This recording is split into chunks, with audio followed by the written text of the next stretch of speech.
reassure all the relatives and friends of the Indian nationals who are based here that the embassy and our 5 consulates in the United States, that is Atlanta, Houston, San Francisco, New York, Chicago, we are all here to help the Indians in these difficult times.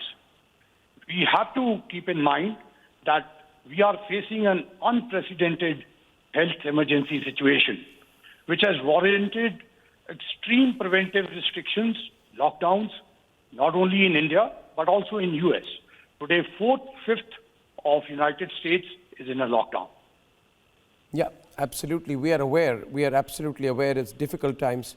I'm going to use as much of the opportunity to make this relevant to a lot of people watching tonight. My first question to you, Mr. Sandhu, is that a few days back, I received an email from a person called Sudhanshu Kaushik, who is the Executive Director of North American Association of Indian Students. And Sudhanshu raised a specific point to me.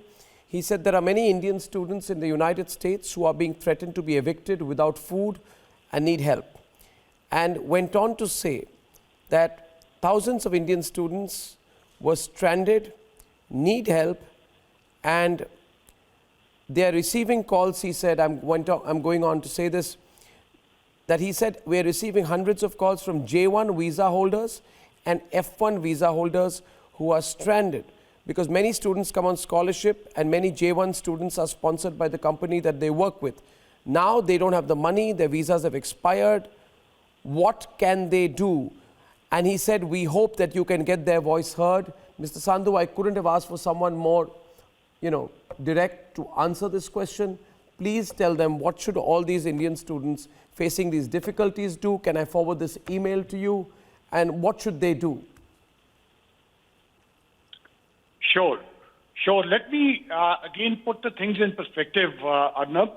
On 11th March,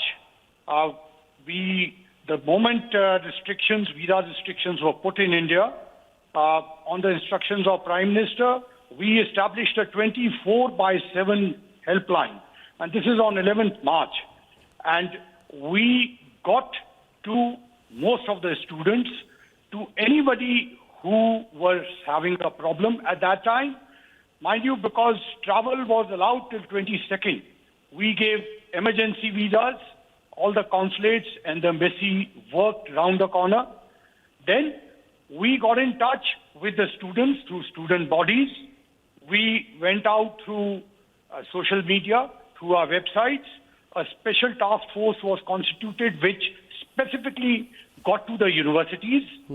We have been issuing regular advisories. 15 such advisories have been issued. These are detailed. They are on our website, through email, social media. Many universities, we got in touch and they were persuaded to continue the accommodation. After that, we also got in touch with the hotel industry, many of them Indian Americans, who offered temporary accommodation, even free accommodation. And this was very much publicized in the media. In fact, many of the students who had problems with food, understandably in today's situation, I must say that these Indian Americans came forward and did that.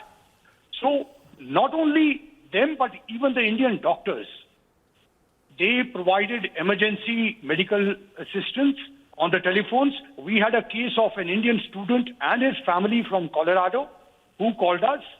We immediately got in touch with the authorities, provided assistance to them.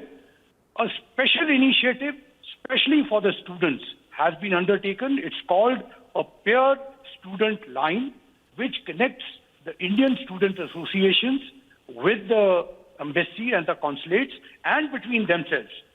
Through this means, this is through telephone, emails, and other means, and they can share accurate information. We have been sharing with them. There are 8,000 active associations through that, which further reach to about 50,000 students. So what I am trying to mention to you is that within the constraints, we are active and we are very much here. So anyone who has reached to us through their problem, we have got back. Now coming specifically to these visa-related issues. Yes.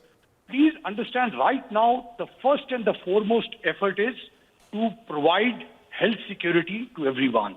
Two very clear instructions all around in India as well as here are being given. One is, please avoid travel. Secondly, keep social distance.